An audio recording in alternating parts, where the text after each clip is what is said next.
안녕하세요. 보험연구원 서포터즈로 활동하게 된 최주호라고 합니다. 오늘은 보험연구원의 다양한 사업, 업무와 관련한 이야기들 중에서도 기후변화와 보험 간의 연관성에 대해 살펴보고자 하는데요. 최근 전 세계적인 기후변화로 고통받는 사람들이 늘어가고 있는데 이러한 우리의 변화하고 있는 현실이 보험 산업에는 어떤 영향을 미치게 될지 한번 같이 살펴보도록 할까요? 앞서 설명드린 것처럼 기후변화와 보험 산업 간의 연관성에 대해 설명하기 위해 자료를 하나 만들어 보았습니다. 목차는 크게 4가지로 나뉘었는데요. 먼저 기후변화와 보험 산업의 연관성에 대해 설명하기 전에 보험연구원 서포터즈로서 보험연구원이라는 기관에 대해 먼저 소개해드리는 것이 맞을 것 같아서 간단하게 소개하는 순서를 준비해 보았습니다. 그렇다면 보험연구원은 어떤 일을 하는 기관일까요? 보험연구원은 서울특별시 영등포에 위치해 있으며 1995년 9월 보험연구소라는 이름으로 시작하여 2008년 2월 현재 보험연구원의 이름으로 개원했습니다. 그리고 보험을 중심으로 금융제도 전반에 대한 연구, 실천적 대안을 제시하는 기관입니다. 그리고 다양한 정책에 대한 제언과 경영 전략을 제시함으로써 신뢰받는 보험 연구기관으로 자리잡기 위해 노력하는 기관이라고 할 수 있습니다. 이 외에 다양한 보험, 금융 관련 업무도 진행하고 있는데요. 대표적으로 이렇게 4가지를 설명드릴 수 있습니다. 국내외 경제 금융 동향과 보험 산업에 대한 영향 분석, 보험회사의 자산 운용, 리스크 관리 연구, 보험회사 경영 전략에 관한 연구, 보험 산업 정책 및 제도, 개선 과제 개발 연구 및 지원 업무입니다. 그럼 이제 본격적으로 오늘의 주제인 기후위기와 보험 산업의 연관성에 대해 알아보도록 하겠습니다. 최근 전 세계적으로 뉴스에 매일 나오는 소식이 바로 있죠. 바로 기후위기가 엄청나게 심각해지고 있다는 소식인데요. 우리나라도 장마철이긴 하지만 여름철 극한호우라는 말과 함께 엄청난 폭우가 한동안 이어져 전국적으로 피해가 극심했었습니다. 사실 이러한 기후위기의 원인은 이제 귀가 아플 정도로 많이 들어보셨겠지만 지구의 평균 기온 증가가 그것입니다.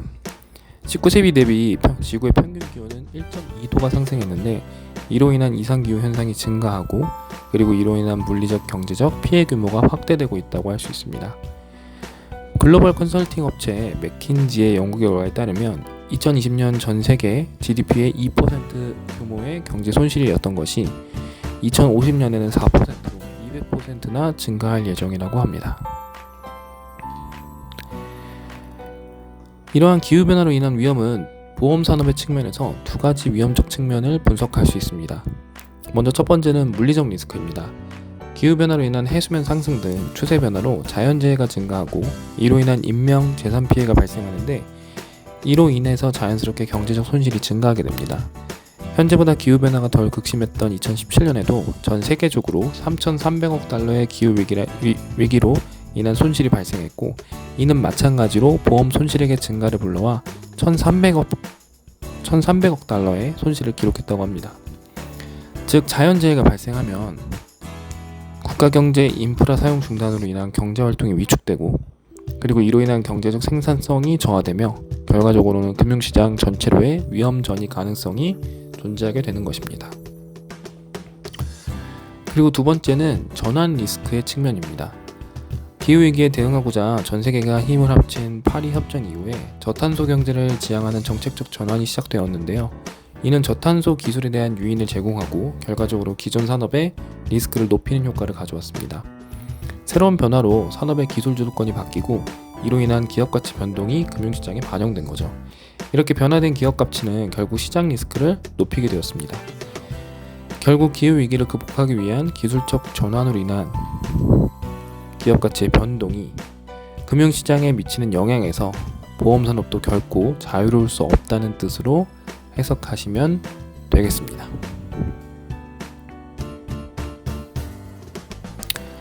또한 보험사 측면에서 보면 기후위기로 인해 배상 책임 리스크가 높아지게 되었습니다. 이게 무슨 말이냐면 보험사는 기후변화로 인한 피해 발생으로 배상 책임 보험료의 청구 금액 증가, 이로 인한 재무여건 악화가 발생하게 되는데요.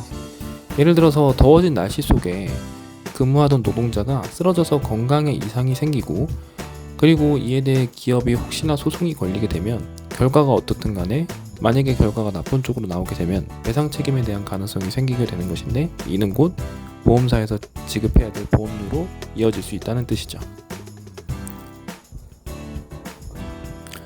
그럼 이번에는 이러한 기후변화로 인한 위험, 리스크가 보험산업에 정확히 어떻게 영향을 미치고 변화를 가지고 올지를 조금 더 자세히 살펴보도록 하겠습니다. 먼저 보험 인수의 측면입니다. 보험 인수의 측면이라는 것은 보험자가 위험, 목적, 보험료율 등을 판단하여 계약 인수를 결정하는 것인데요. 보험 종류에 따라 보험 인수 시 고려사항이 모두 다릅니다. 일반적 손해보험의 경우 가입자는 빈번한 기상재난으로 인해 피해로 인해 가입을 위한 비용이 높아지지만 추후 지급되는 보험료도 높아져 어느 정도 상쇄가 가능한데요. 보험사는 기후재난 발생 빈도 및 패턴 변화를 고려하여 추후 지급 금액 증가를 고려한 리스크 관리가 필요하다고 할 수 있습니다. 생명건강보험 측면에서는 이상기후 자연재해가 사망률, 질병 발생률을 높여 영향을 줄 수 있고, 농어업보험 측면에서는 장기적 기후변화로 인해 재배 가능한 작물, 양식 가능한 업종의 변화 발생이 있을 수 있고, 보험사는 이로 인한 손해율 변화 및 수익성 관리 측면에서 관심을 가져야 합니다. 동시에 고객들의 돈을 받아서 자산을 운용하고 있는 보험사에는 자산 운용 쪽 측면에서도 고려할 것이 생깁니다. 보험에서는 기후변화에 따라 발생하는 기후 리스크가 기업 가치의 평가에 영향을 주기에 자산 운용을 위한 투자 포트폴리오 구성에 변화를 주어야 하는데요. 간단하게 예를 들면은 화석연료와 관련된 기업에 대한 투자는 줄이고 신재생 에너지에 대한 관련 기업 투자는 늘리는 식으로 포트폴리오를 다변화할 수 있겠죠. 또한 보험회사 업무 전반에 사회적 책임 수행을 위한 친환경적 요소를 반영함으로써 주요한 무형자산인 저희 고객의 신뢰를 얻을 수 있게 노력해야 합니다. 친환경 보험 상품 개발, 그리고 친환경 기업에 대한 투자 확대 등은 결국 고객인 우리가 보았을 때 이러한 보험사가 사회적 책임을 수행하고 있다고 생각할 수 있게 됐고, 그리고 이러한 이 생각은 결국 보험사에 대한 신뢰로 이어지게 되는 것이죠.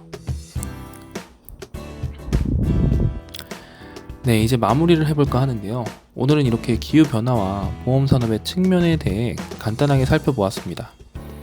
오늘 소개해드린 것은 주로 기후위기와 기후위기로 인한 리스크가 보험산업에 미치는 영향을 살펴보았는데요.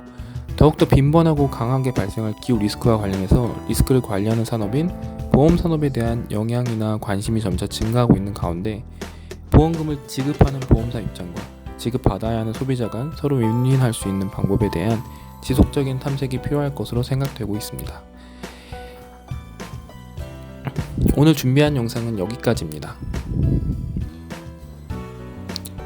네, 오늘 준비한 영상은 여기까지입니다. 잘 시청하셨나요? 부족한 점이 많은 영상이었지만 기후변화와 보험산업과 관련해서 관심이 있으셨던 분들에게 조금이나마 도움이 되었으면 하는 바람입니다. 시청해주셔서 감사합니다.